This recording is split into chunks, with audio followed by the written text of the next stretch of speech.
Okay, we have looked at really just one covering map, and even that we didn't look at that carefully, which was the map which mapped real numbers to S1. Okay, now briefly we'll look at a bunch of different other covering maps, but they'll all cover the same space S1.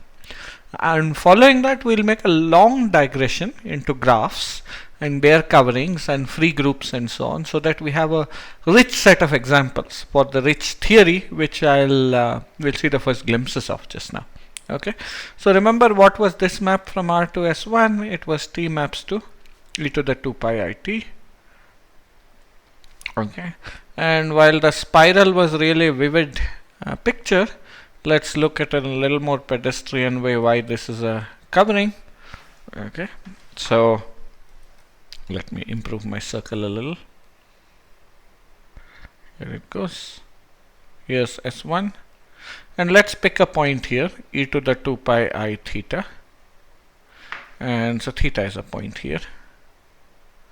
Okay, and the other inverse image points are of course theta plus 1, etc., and in general theta plus k, where k is an integer points. All of these together form the inverse image of theta.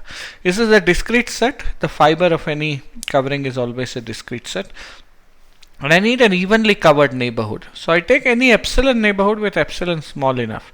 Actually, as soon as even one point is missed, that's good enough. And then my claim is that the inverse image is a bunch of intervals. So suppose this is epsilon of size epsilon around the points theta, theta plus 1, etc. Okay, so in each case this is epsilon.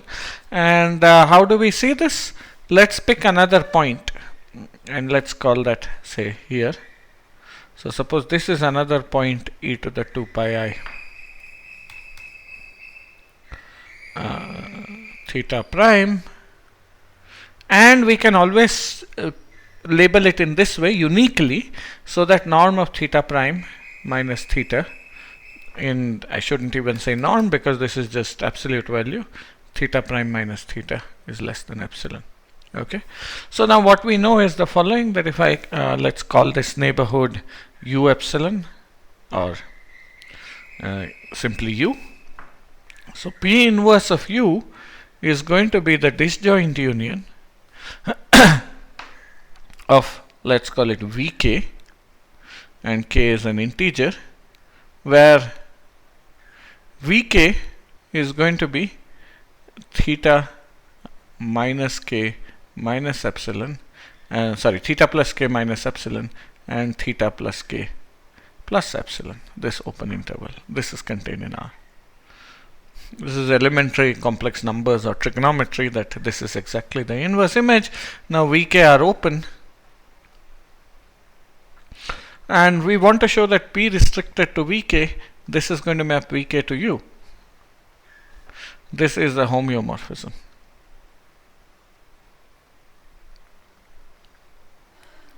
Okay, it's continuous because the formula is just, so this map, the formula is just a map which takes t to e to the 2 pi I t. So this is continuous because it's a composition of continuous functions, but it's a homeomorphism. It has because it has inverse,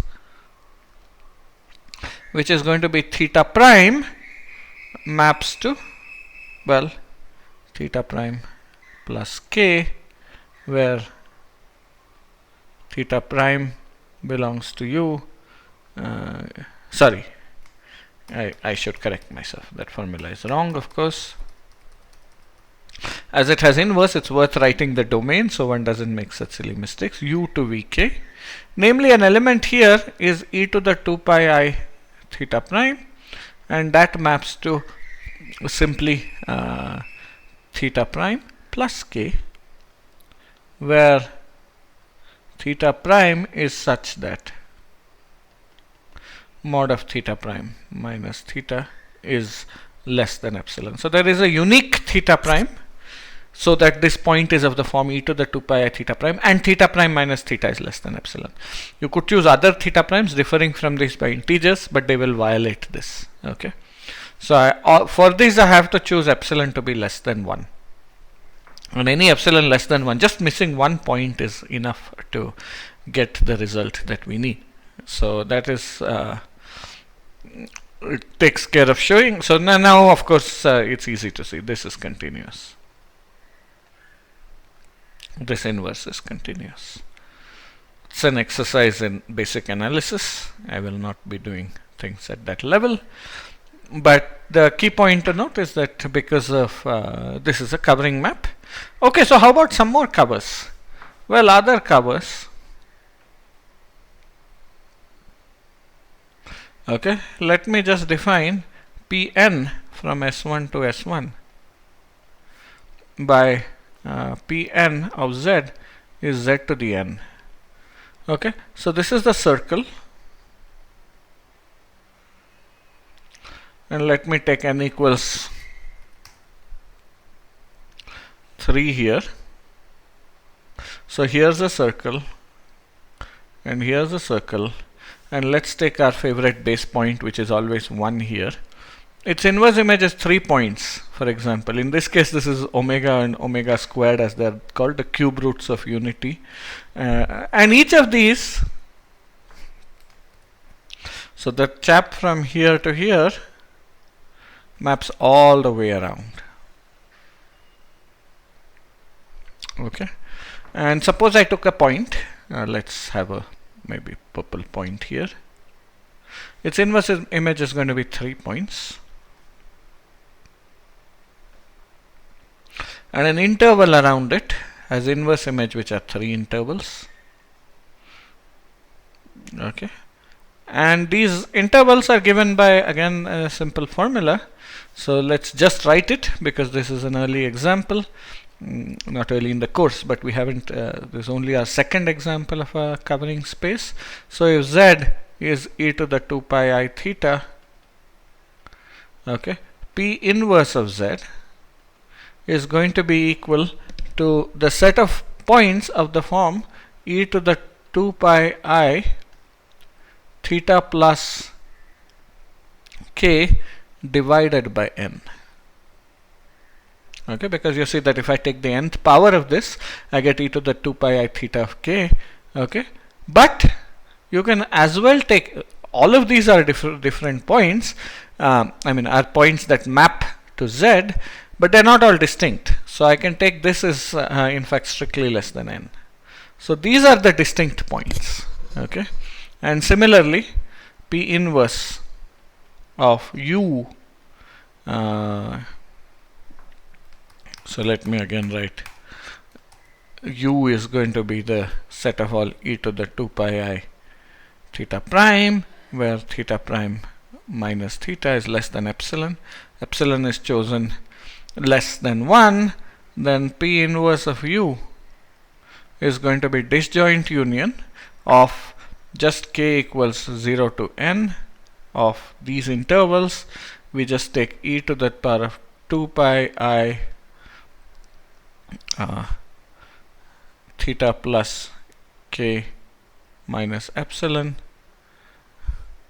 Oh, this is an interval in the circle, so you should not write it like this. I write it as the image under the exponential of the interval, where I take theta plus k minus by n minus epsilon. Oh, epsilon also shrinks, so I should have this, and theta plus k plus epsilon by n. Okay, and so if I call this vk, and then p restricted to vk, mapping vk to u is a homeomorphism.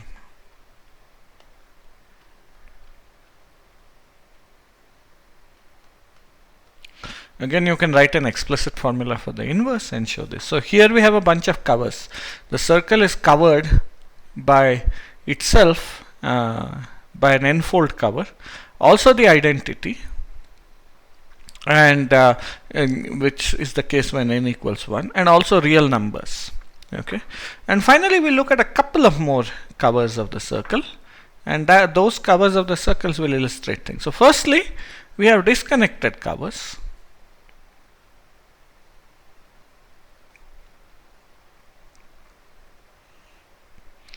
Namely, I can just look at S1, for example.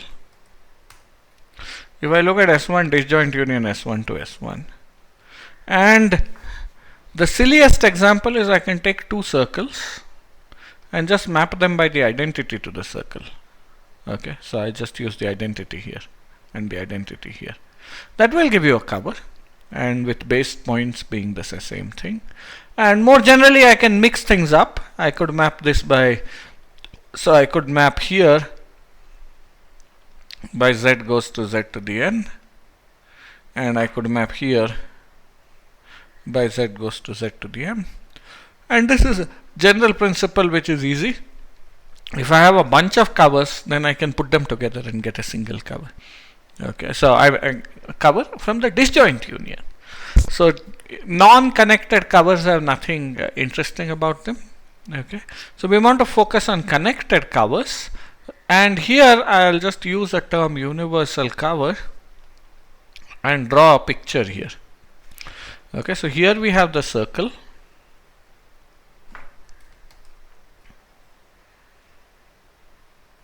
Okay. Here I cover it as I did last time by a circle, but I'm taking a threefold cover. So 3 points go here. Okay. And so this map is z goes to z cube. And then I have the real line R, which of course covers this guy. That's our original example.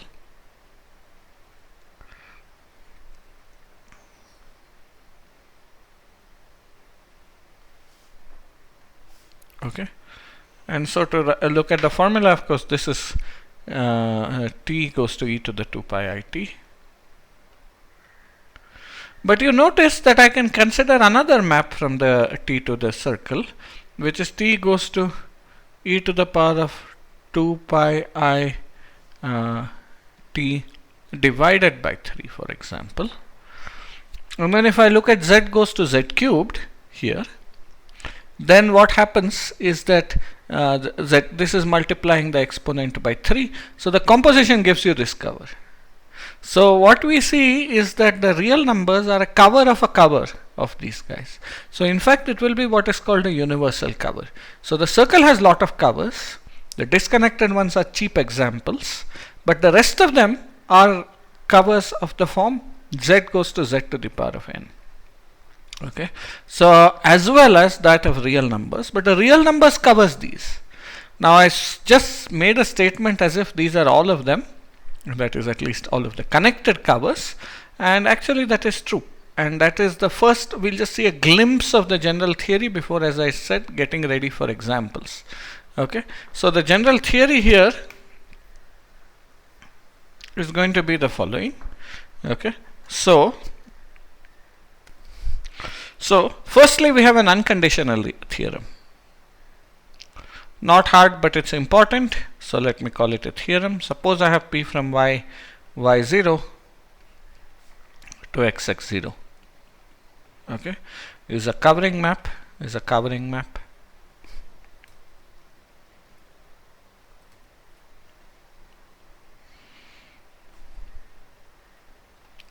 Then let's look at the induced map on fundamental groups. P star from pi 1 of y0.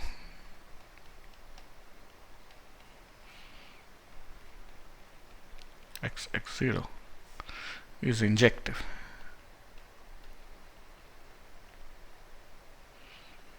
Okay, the proof of this is easy, but it nicely illustrates things. Okay, so remember we had, so let's pick some curve here. Okay, so let's call that alpha tilde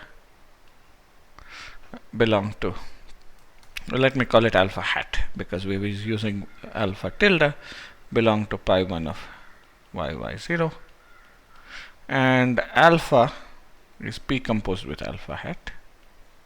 So alpha, the class of alpha is p star of the class of alpha hat. Okay, I've done nothing, and I want to show injectivity. So suppose we know alpha is the trivial element, then alpha is homotopic to the constant map at x0, okay, by homotopy. Let's say H, okay. Now by homotopy lifting,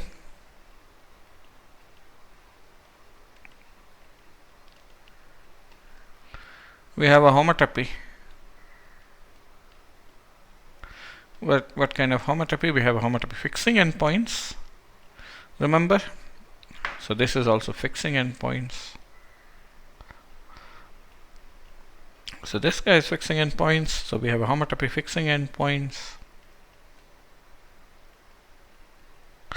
H tilde from 0 1 cross 0 1 to y y 0. Okay, and what do we know about it? Okay, so between, and we can of course ensure that H tilde of 0 0 is y0. So this is a homotopy between the lifts of alpha and E x0 starting at y0. Okay, but what is the lift of alpha starting at x0? Okay, remember lifts are unique.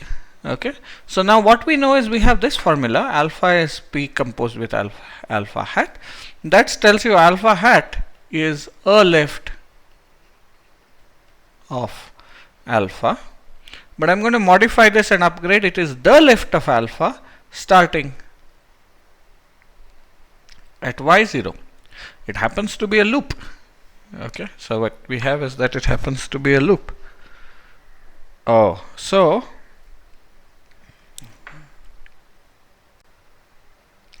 we happen to have a loop here. So what do we conclude? That is H tilde, that is between the lifts of this, which is alpha hat, and what about the lift of the constant loop EY0? Okay, so that's what we know is alpha hat is homotopic to EY0. So the class of alpha hat is the identity. So this tells you that if something maps to the identity, it's the identity, which is exactly injectivity. Okay, so thus what we get is that P star of pi 1 of y0 includes into pi 1 of x0. Okay, so this is a subgroup. Because this is an inclusion map, this is what we see is abstractly that the fundamental group of the cover, the connected cover, is isomorphic to a subgroup of pi 1 of x0, and it corresponds to a specific subgroup. Okay, in the case of the circle, remember this is Z, and subgroups of the group of integers are exactly multiples of n and the trivial group. Okay, multiples of n include the case when n equals 1, and those were exactly the covers we saw. And this is what we call the Galwa theory of covering spaces. So there's a rich structure which corresponds to subgroups of the fundamental group corresponding to covers, provided your space is not pathological, as long as your space is nice enough. This is what we'll head to next. It's also very useful for applications because it lets you compute the fundamental group among many other things. It also has applications to group theory. Okay, so that is going to be what we'll head towards next, which is to construct examples using graphs of coverings, and using those examples to understand free groups and to understand covering spaces. And so we can look at this rich space of coverings, theory of covering spaces with examples, which will come after we understand graphs and free groups.